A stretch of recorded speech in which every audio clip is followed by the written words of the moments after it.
I'm going to talk vaguely quickly because I'm in sort of a partial Pet Kucha mode. So let's go for this. My name's Blair, by the way, and these were the good old days if we remember them. Actual kids on site, smiling. Look at them. Every year we had courses for 16 to 18-year-olds called Science Summer School on Zebra, and we'd have about 150 placements every year on site, allowing kids to basically engage with nature ahead of becoming conservationists of tomorrow. So these courses were all about upskilling kids in terms of developing their futures and competence in terms of things. And then this guy ruined it all. Okay, it wasn't his fault, but I'd like to apportion blame to him in some way. Regardless, we had to move online. We had to come up with solutions. Now, one of the things we used to get students doing was behavioral research projects on site. And then we remembered we have these gorgeous live webcams already on our website for RZSS. Whether it's Edinburgh Zoo or the Han Valley Park, kids could see the animals from home, which allowed us to basically create an online course for them called Zoo Studies. And this was actually some of our first zoo studiers meeting on Zoom. For over a week, we had them meeting, 5 days of interactive online activities and games and quizzes. And between live sessions hosted on Zoom and our gorgeous Zoodle page, which is our online learning platform, which we're also using for some of the conference stuff this week, we could get students engaging with the same topics that they would have been engaging with on site.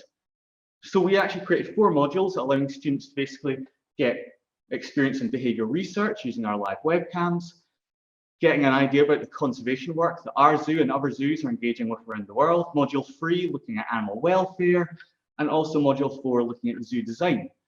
So all the things we were wanting to teach on site, we brought onto this online system, which was looking at gamifying everything, keeping it fun, keeping it light, and producing lots of different learning materials using different methods.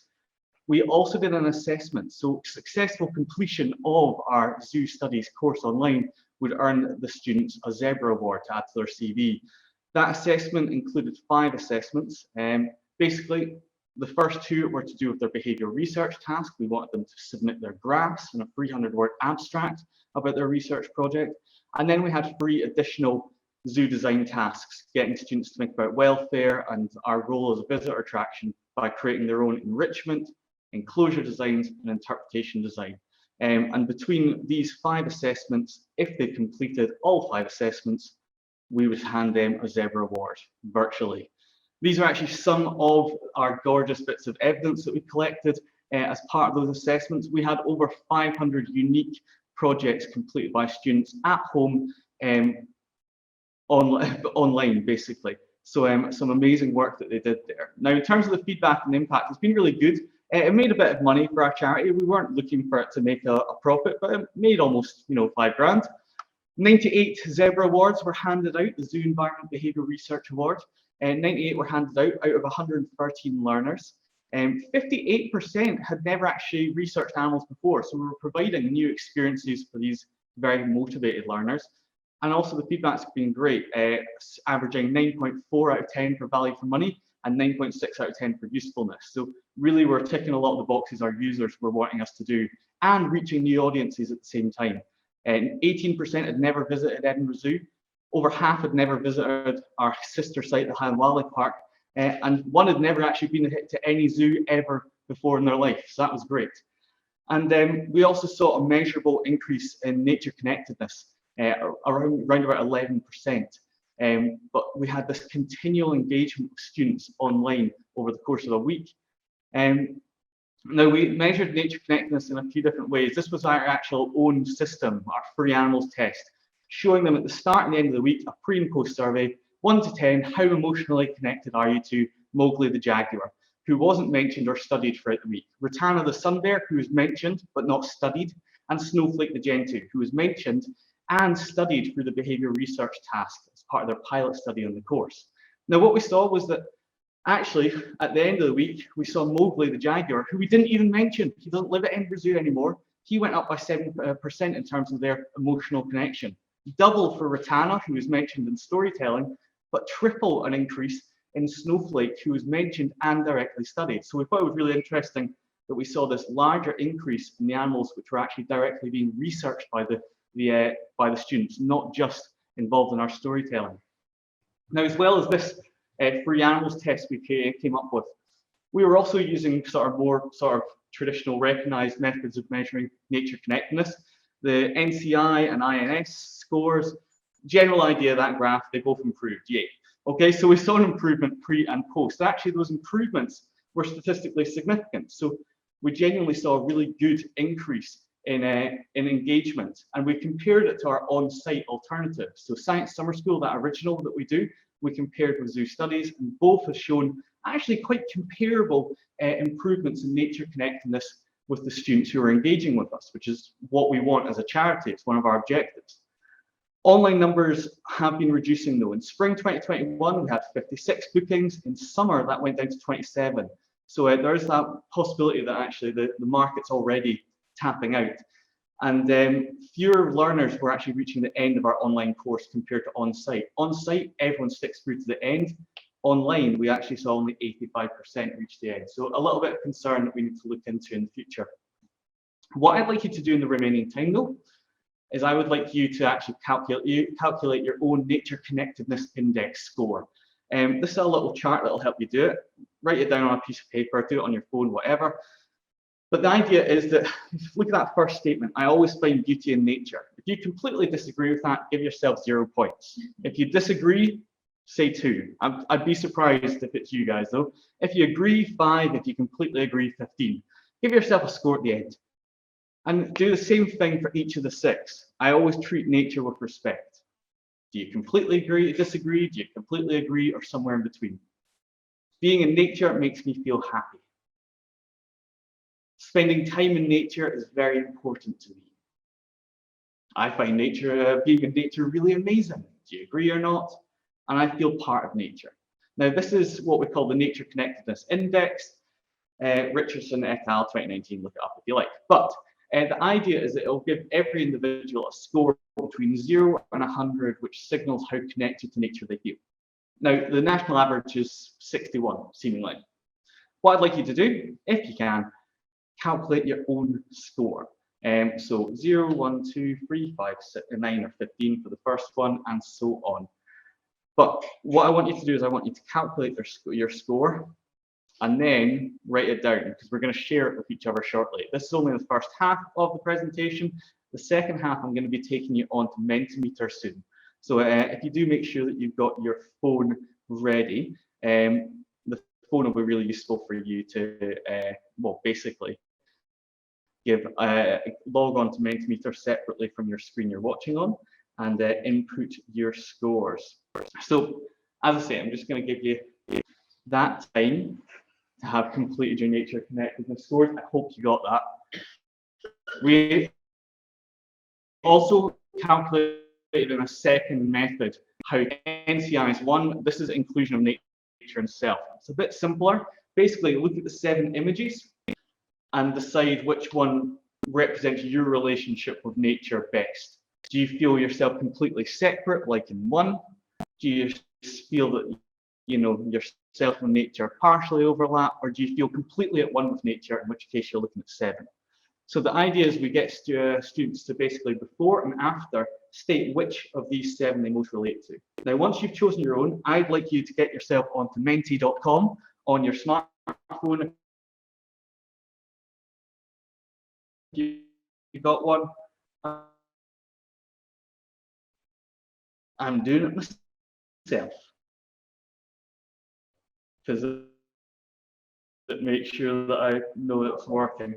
Don't worry, it's coming up. Don't panic. It's there. As I say, I have been Blair Coburn. Shout out to Lizzie Seymour and Jasper Hughes, who put in huge amounts of work to get this Zoo Studies program online and off the ground.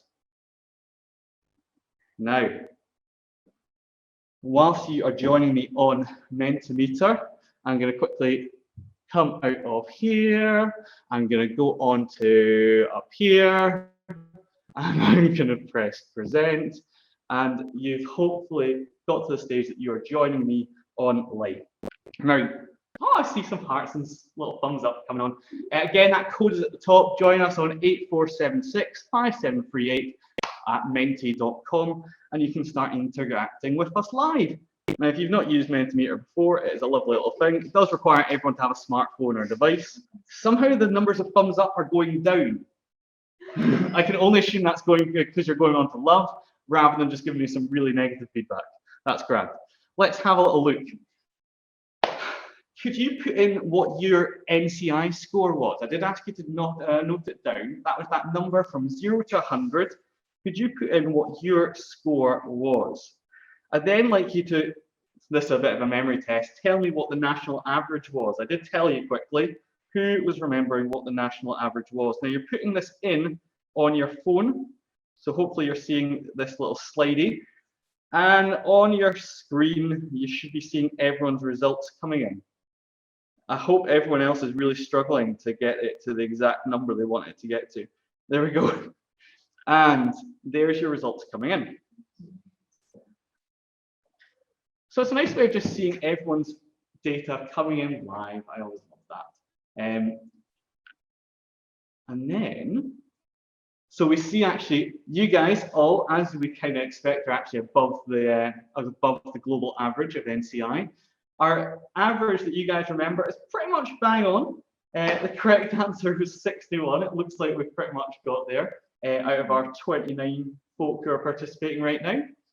And what's the likelihood of your measuring nature connectedness like this in the future?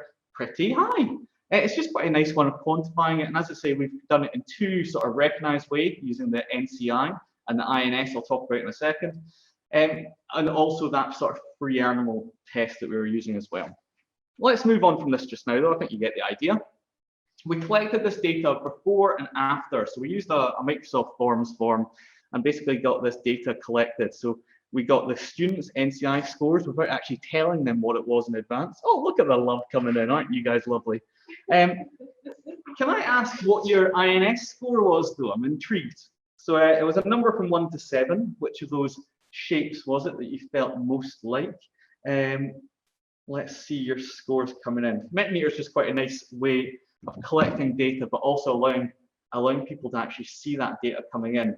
You get nice ones like word clouds that you can create. I wasn't going to give it to you guys because you just use it, like the guys behind me, to heckle me and ask when lunch is. And lunch is whenever I'm finished. Not quite. You've got a load more talks to hear from, I think. Right, good nature connectedness index, INS scores coming in, you get the idea. Now, one of the things we also looked at, I'm going to get you guys to do this quickly, sign yourselves in, we're going to do a little quiz to finish. This is one of the ways that we make things interactive online for our Zoo Studies students, and it'll allow you, hopefully, to get an idea about sort of how we did pre and post knowledge and understanding evaluation. So let's have a little question. It is quite neat. It gets the blood pumping. I apologize, I chose the music specifically because it's annoying. All right, let's have our first question if it's going to come up. Are you going to come up? For some reason, it's not come up. I know, it keeps on getting you out. I don't know. All right, you know what? Mentimeter's not selling itself to you just now. But hopefully, I'm just going to give up on Mentimeter before the time runs out. No, it's coming up. Right, you've got a question. I'm going to answer the question.